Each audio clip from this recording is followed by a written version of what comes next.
Doing this for so long so far. Not even so long. It's the third episode. Third episode, but I feel like it's been super dragged out. Super dragged out, but we still don't have a fucking name. I don't even know, like, I don't have an idea. Like, I'm creative, but I don't. You're the artist here. Yes, but like, so okay. I'm So under pressure. if y'all can think of something, let us know in the comments. But I'm thinking something. We both have curly hair. We're both plus size women. It's body posy. But I don't want to be too literal. Yeah, no, I don't want to name it like something like curves. No. No. Yeah, no. We're gonna have to. Yeah, we're gonna have to circle back to that shit because we have no creative thought, but you guys might. So let us know. We haven't had a conversation on camera in so long because I'm busy, she's busy, life caught up to us. I work one, but you know what? Them kids, them kids. So let's talk about it though. I went on a date. Oh. I went on a date with. Listen. It's so hard to date in 2021. He's 30. Oh. He's 6'7". Oh. He appreciates the way I look very much so. And he Mhm. was like, y'all don't know how to get treated right because these men don't know how to treat y'all. Period. And so he's like, as a man, I'm taking you out. I wanted to get dinner with you and get to know you. I'm going to pay the tab. Mhm. It's not halvesies. It's none of that. And I'm like, like y'all like this? Because We I'm like just that. then there's me just trying to be nice. I'm Yeah. like, I'm just trying to pull up my card and be nice. He's like, don't do that. Like, Yeah. I want to do something like this is refreshing. I like this. So we talked about a second date on the first date. You know, that's how you know it went good.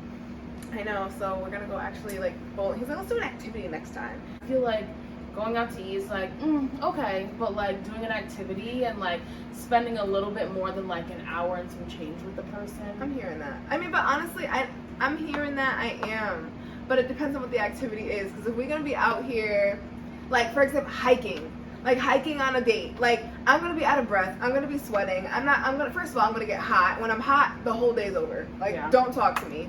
Like that has to be like Or whatever, Sydney. It's not my cup of tea. Okay, so then what's your cup of tea? Because you don't want to be outside, you don't want to bowl. I like Six Flags. I'm a child of God. You know what though? I really like going on I roller like coasters. Six I Flags. like screaming. I like the feeling in my stomach when I'm about to die. I like that. Okay, I do like Six Flags. I don't like the lines, but we have a lot in common anyways. Yeah. We already knew that. Exactly. But that leads right into the comfort zone that I was telling you about reading in that book. Oh, right. Doing Talk about it. Hold it up. things- okay. Let them know. I haven't So read this if book you 'cause I guys don't tuned read. in to the last post, I was talking about more than a body, and I was reading about clinging to comfort zones, and dating can go right into the comfort zone because one, being a woman and dating now and basically having your appearance be like high priority on the list. Right, because you're only seeing hard. because everyone's dating through a dating app, so Right. like automatically, and we always try to say that's so shallow to look at looks, but like looks is the first thing that like is gonna get anybody's attention. So at the end of the day, don't be shallow, but like Right, at the the same fact time, that like, you swipe right and left on somebody based on how they look, like their picture. and they could be all the pictures could be good, but if there's like that one picture where your nose look funny, or there's that one like comment that you made, I'm just like, Yeah, so I just feel like there's a lot of like things when it comes to your comfort zone, and like dating is one of them because like you said, sometimes like you just don't even be up for it because of past experience or like XYZ. Exactly. So having to get up, look good, and then go out, and then what if in the end like you did all that for nothing? And I think that's the problem in our generation because, and I was talking about this with one of my past flings, and it's like if you could go to someone new or go back to like an old person that you were with, like who would you choose? Mm-hmm. I would choose the older person every time at this point because I'm just like, I know what to expect with you. Mm-hmm. I know what you're about. I know what you like to do. You know me. Like Mm-hmm. getting to know someone is so much work. I really don't like the feeling sometimes of being uncomfortable. zone. So what does it say about getting out? Because we're sitting here like it's uncomfortable to get out of your comfort zone, but what does she say about it? Okay, so Because basically we have like a bolded statement here. It says, when we keep attempting to fix an internal mental problem with outside physical solutions, those quick fixes will never really solve our problems. Say that again. I totally. When we it keep went over my head. attempting to fix an internal problem with outside physical solutions, those quick fixes can never solve our problems. So she's saying that uncomfortableness is coming from the inside and not from people influence. Yes. And I can agree with that. I actually, you know what's funny? Going on this date with this dude made me realize something about myself, and it made me uncomfortable. So this guy's coming in and he's like, I want a commitment, I want to move forward, Okay. I want the marriage, I want the house, I want the kids. I'm in my, you know, he's established, he's the dean of students at a alternative high school. He's got everything going for him. And I texted my friend Mercedes and I'm like, I feel uncomfortable. Yep. And she's like, Sydney, and I made this realization, we were talking about it and I was like, yo, I go after people who I know cannot commit to me. Yes. I go after people who are unstable so that I'm not surprised when it doesn't work out. I go after people who I won't ever have to commit to because I know at the end of the day I'm just gonna be heartbroken and I don't have to worry about it. This guy is ready to commit to me and I'm realizing I have a problem with commitment. Yes. Yeah, it was an uncomfortable experience. So I went on the date after that happened. And I still went and I'm like, I wanna see what this is about, and I'm still a little, he makes me nervous. Okay. He makes That's me good though. But it's a good nervous, but he makes me nervous. When you are not nervous, I feel like that's like a red flag in itself because like say you went on that date and you thought he was different, but he ended up being the same kind of person that you've had in the past. Obviously, you wouldn't be nervous because you're used to that already. Yeah, so the fact that you were nervous, that's great. Yeah, no, he was, and so I think that's what the book is getting at. Like maybe like dive into that uncomfortability. Like Yeah. don't shy away from it because that's where the growth is. I think. Because like when you're comfortable, you're more prone to like opting out of something. Does that make sense? If I'm comfortable, I'm more prone to opting out of something. Like if you're comfortable like with what you're doing and like where you're at, you're going to easily opt out of doing something that's gonna make you uncomfortable. So that's what you were basically doing in your head. Or like I could have. You were like, wait a minute, this is not what I like. I'm out. Like I thought about it this. too. I thought about not going on the date. I thought about ghosting him. I thought about not talking to him ever again. Because I'm like, I don't think I'm ready, and I don't want to dive into this right now. But I'm like, okay, if not now, then when? Like Times. Yeah. So I'm just like, how am I gonna? But I'm saying, I know everybody wants it, but I'm saying like, how do I say that I want that? But I go after people who can't provide that to me. Because you have this idea. Well, no, I might be talking to my damn self, but like, talk about it, sis. I feel like I have like this like. Wait, what if that's our name for our podcast? Wow. Talk about it, sis. I like that. That's I like that. I'm sorry, that was so Screaming. annoying. Okay. Ew, why are we like this? We actually- it is Anyways, I was saying, I feel like we're so similar though. So We like are. maybe we have this idea in our head of like being the fixer. So like I always sought out someone unstable because like they could potentially but be a do- good person but do when you- you But do you actively seek together. out unstable people? I feel like you don't look for guys and be like, I want the unstable one. You like, so there's something But within they you ha- that's attracted to something that's going on over there. we don't know that they're unstable until their true colors are shown, but when they are unstable, we don't leave. We want to Ooh, fix. I didn't like the way that felt. Now I Because can you know see your worth. like it's just Yeah. crazy. It's very uncomfortable, but But that's good though. You stepped out of the comfort zone. You went on the date, and even if it didn't work out, you learned something about yourself. I'm starting to have those realizations about what I actually want, what I'm actually ready for, rather than just asking from it for all these people and like being mad when they can't give it to me, but like kind of happy at the same time. Yeah. Because what the fuck am I gonna do with you? You know what I mean? Like, like in all honesty, like Raise the sun. I'm not. Raise the sun. Rewind. Dating apps. Ready? But like making it known that you're a big girl. Cause like you can't put up selfies and then like when you start talking to them, then you gotta let them know that you're a big girl. Not everybody's type is a big woman, and I can appreciate that. I understand that. Just like my type isn't skinny niggas. Like it's just the type. But there's the convo that you have to have on a dating app where you're just like, you can physically probably see in my face, in my shoulders, like if I'm taking a selfie, like if I'm big. I post pictures of my body more often now, so people can actually see that I am a full-figured woman. But before, when I was only posting selfies, I would always have that like, okay, it's time. You're either gonna ghost me or you're gonna be like, it's cool. I already know. Like, I like big girls. I love big girls. But then that brings me back to my point. Like, okay, are you only fucking with me because you just have a fetish about big girls, or are you fucking with me because you actually like, you're attracted to me and like you want to get to know me? Like, it's always a very thin line. And I don't know. It's like really awkward sometimes, like especially on the dating apps and stuff. And like, do you know that I'm big? So for me, like, I still do it, but like for me before, I used to just be like, I'm fat. Like I would just come out and say like, you know, I'm fat, right? Like, you know, I have rolls. Because I'm just like, I don't have time to sit here and play games. Like, and they're like that, like sprinkling into the conversation. Like, haha. But like haha, but like I'm letting you know, like I'm a big bitch. Right. I'm a big bitch. It sucks that we have to think that way. Like, I know that's appearance. Like, people are more broad. Some people's type is curly hair. Some people's type is big titties. Some people's type is big ass. And some people's type is skinny. Some people's type is big bitch. So I don't know. I just don't like the fetishes that it's hard. Have. Yeah, it's hard because you're so worried about being a fetish. We don't want it. It's not attractive. Yeah, no. I don't know. We a whole lot of women. And I think like, and also like I've had conversations with my guy friends, and some even go after bigger women because they're insecure, because they're easy to manipulate, or so they think.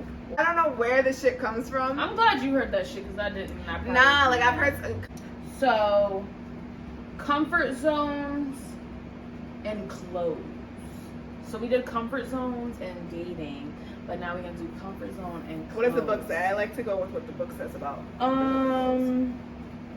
Well, it says a little bit about clothing, but it's more so like face fillers, lip injections, fat freezing, all that stuff. Okay. Surgeries, basically trying to fix a flaw, but like in the long run, you might not even be happy after doing such and such. That's just funny because it's like a metaphor for everything that we kind of just talked about. Yeah. Like you think you want something until you have it. Exactly. That's why I said this is just great. It says, so basically she talks about being a swimmer. Okay. Getting into high school, gaining weight. Okay. And then completely giving up swimming because in swim class or like on the swim team there were guys and she didn't want them to see her in her bathing suit because she was now fat. Oh, so like she gave up something that she loved. Oh, she gave up. She gave up her whole. Swimming. Yes, she stopped swimming because she was insecure. Like she would purposely not bring her bathing suit, purposely not show up, whatever the case may be. And now, this book was literally just written last year, and now it says several years back that she finally stepped out, put on a bathing suit, went to the beach, and realized that. I feel like I have a similar experience, not so much with clothes though. So the way it manifested with me was back in the day when I was more insecure. I mean, around family and stuff, I've always been very like exuberant and very like high energy. You know me, like I'm very loud, like how you know me now. But like in middle school and mostly in middle school, I was more reserved because I didn't want to call attention to me. So I would give up being that super social, like loud, funny person that I know that I am. Because I didn't want to call attention to myself because I didn't like the way that I looked. Forget my 5th grade fucking, not photo shoot, picture day. 5th grade picture day, I was wearing, like business casual. Because I didn't fit anything that was cute and fun, like my little skinny friends. So I gave up being like this high energy, energetic, center of attention kind of bitch for a very long time because I'm so like, you had I don't like want almost two, like, you had like a split personality. Yes. Because you were someone different than you were at home because you feared what others were going to think. I mean, going off of that though, like I was very criticized at home too. Like there was a very select few people that I felt like I was very, very much myself back in the day. In high school, it was the same way. Middle school into high school, I was the same way as you. Like, didn't know like what to wear because like never fit anything or like I didn't really have a style. I would wear the outfit, but like not the outfit would wear me. And I kind of feared like people saying like, so like if someone were like, oh, Kasia, and they're like, oh, I don't know Kasia, I'm like the big girl. Like I didn't want to like, that's the kind of attention I didn't want for myself. There was one a girl, her name was, there was 2 Sydneys in my grade in middle school, and so one Sydney was like super popular, and like then there was me. So I would always get like so cringy when someone would be like, Sydney, which Sydney? Yeah. I'm like, please don't have anything negative to say about my character. I had this one jacket, and if Katie, if you're watching this, you know the jacket that I'm talking about. I wore it every day. In high school, I had a sweatshirt I wore like every day, and it was just baggy. And I was like you know how like I dress girly, I show a lot of skin now. I wore basketball shorts, hoodies, and like sneakers to school every day. Because it was very loose, very baggy, very much like homeless. But that was my look, because I'm like, I'd rather just blend in. Yeah. It was tricky, and I feel like after high school, it was like something clicked, and I was like, I'm now gonna be the person that I wanted to be this whole time, because no one can say shit to me. Like I'm going into like a whole different environment with new people, like they don't know me, whatever. Yeah. And that was after that, it was like, yeah, that's what I'm saying. After I graduated, I mean, my senior year, I had literally, I think, lost 40 pounds just to fit into my prom dress, because I purposely bought that shit like way too small to like kind of force myself. Yeah. And like realizing that I did that after I graduated, I was like, am I really happy? Like, I did it, and that's great, but like it didn't fix anything. Like, cause like the book said, it doesn't like you can change your outside. It was so temporary. Yeah. So like after that, I just was like, fuck this. Like I'm done. Like, I mean, I didn't immediately start showing skin and stuff, but like I started wearing a little bit different vibe of clothes. Like not always wearing like black because of the slimming, but like more so bold colors. Here and there wearing like here and there wearing like, you know, lower cut shirts or whatever the case may be. I mean, I hate my chest. They I sitting hate though. my boobs. But... Comment if they sitting. But yeah, no, I feel like after high school, I was like, yeah, this is old. Yeah. I don't like this. You know what else I used to do, and I still kind of do it, and I have to actively make sure that I don't do that. So I connect my worth a lot of the time to like how active I am or how well I'm eating. Okay. Because growing up, again, the criticism comes in. I like literally like, long story short, I was on Weight Watchers. Like my parents put me on Weight Watchers when I was 9 years old, like very young. Yeah. And I was with a room full of like middle-aged people. And so from a very young age, I was taught that my body image is important, and that like what I'm putting in, what I'm eating, all that stuff is more important than like my own sense of self-worth and all this stuff. So it just trying not to connect my sense of self-worth or who I am as a person or my accomplishments so much to just food and exercise. Yeah. I mean, like you could like make small adjustments to what you're eating and whatever the case may be. But like I hate calling it a diet. That literally makes me so upset when I'm like, oh, I'm on a diet. Like I just feel like, oh, I like there's asparagus, I like broccoli, I like salads and shit. Like I'm not saying like, oh, I have to go I definitely eat that. like eating salad. I definitely like eating like most fruits, most vegetables. Which some people might be shocked at. Oh my god, big bitches like veggies. Like y'all don't eat cakes and ice cream all day? I'm not a sometimes. sweet person though. Like I honestly like revoke my big girl card sometimes because like I can't have sweets all the time. Like it's the fries, it's the burgers, the savory. It's the carbs really that like. Yeah. Honestly, bread is phenomenal. Bread is great. Listen, I grew up on bread and eating everything with cheese. Like, you can't take that away from me right now. Like, I'm sorry. And like I was just saying to Sydney, like before we turned the camera on, like she was like, "Ooh, ass," and I was like, you know, it's 18 now. I wear a size 18, but I'm thinking in my head like, damn, I wear a size 18. And then there's days where I'm just like, fuck it, like it is what it is. It goes in and out. It's definitely not linear, like your sense of like your body and stuff. Yeah, for sure.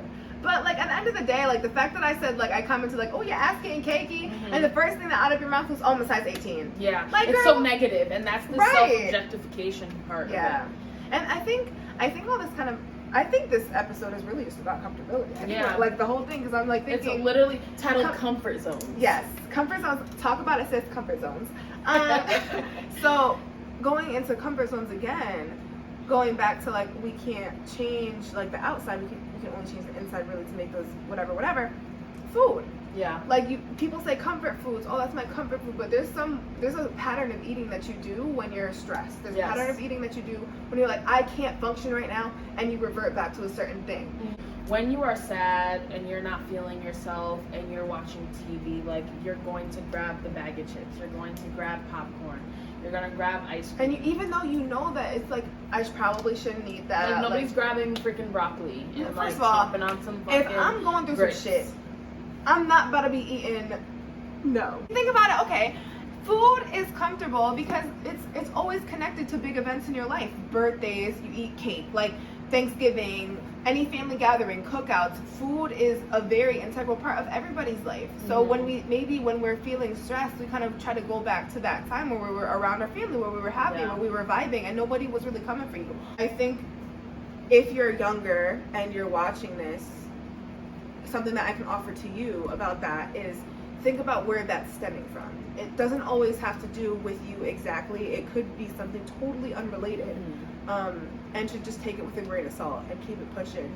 Because I don't want you to feel like your worth has to be connected to how many brownies you eat at a family party.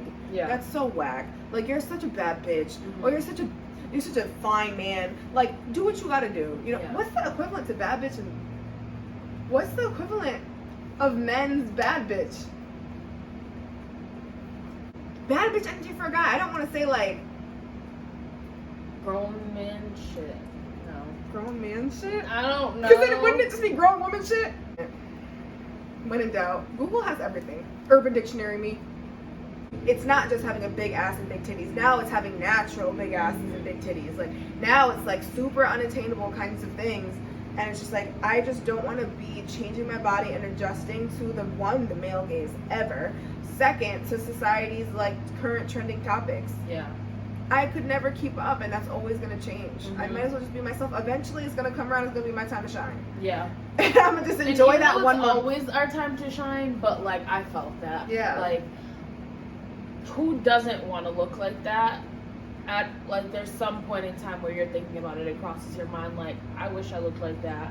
But then you think about everything else behind it, and social media literally is so dangerous. Like, I just don't even want to get up there anymore. Like, I go up there, I do what I need to do, and I get off. Like, but on a total side note, because she's talking about buying things, if you are shopping online and you purchase something such as clothes, I'm going to need you to review them and not say, oh, I'm 250 pounds and 5'8". Like, no, I need you to say, my measurements, take your measurement of your waist, take your measurement of your titties and your measurement of your hips, and tell me what fit you. Yeah. I'm so tired of going on and fucking Shein comments and them telling me their weight. Your weight means nothing to me. Yeah, because your weight is all distributed differently. It's all distributed differently. Yeah. So I'm going to need you to start measuring. If you're listening to this and you be leaving your little cute reviews, it's not cute. It pisses me off. So I'm going to need you to start putting your measurements and be a big girl. Life. The struggle. I don't know why, but like I just got like such Do we have like an opening close for our women? What do we have to say to them? Here we go, bitch. I'm going to talk about it, sis. So for a close for me, I guess to wrap it up, it would be comfortable in the uncomfortable. That sounds like such a Mr. Rogers ass ending. Fact. But I think just don't shy away from going, like the book said, don't shy away from going into those situations that like make you nervous or make you uncomfortable, or wearing those things that make you uncomfortable, because at the end of the day, it's most likely your past traumas kind of either coming up, or no one's even really checking for you like that. So you might as well just put that shit on and like do what you gotta do. Because at the end of the day, do what makes you happy. Because you never want to go back at the end of the day and be like, damn, I would have had so much more fun had I did this. Or, you know what I mean? Like, I wanted people to know that I have this great, bright personality. Don't hide pieces of yourself because you think that would, just don't do that shit. Just be you, be beautiful, be great. I had to learn that myself. I have to look in the mirror and be like, it's more than this. It's literally your personality. It's what you have to bring to the table. your appearance is like last at this Yeah. point. And we know it's easier said than done, but believe us, at the end of the day, you're gonna be so much more happy Yeah. if you let your personality be you. If you let your outfit style, your style be you. Like, cause then you're not like, damn, I wish I did that. Yeah, but definitely more than the body. Get it down, get it in the head, put it on the mirror, staple it to your forehead, because Yeah. it is what it is. It is what it is. Like this is like that's why I came up with accept this body. You're just gonna have to accept this is what it looks like, as in like the person's gonna accept that's what it looks like. You have to accept that's what your body looks like, and embrace it at the same time. Like I'm still, you know, embracing certain things about myself. Like I never was one to wear dresses. I never was one to wear my arms out, but here I am. Mm-hmm. And we're living and we're Doing alive. it every day. Doing it and doing it and doing it well. Thank you for tuning in to episode 3. Talk about it, sis. Can we say that? Yeah. Okay, what do you that's mean? it's official. It's talk about it, sis. Is it talk about it, sis, or is it let's talk about it, sis? Talk about it, sis. Okay. If in a conversation, like, talk about it, sis. Okay. Period. Period. Done.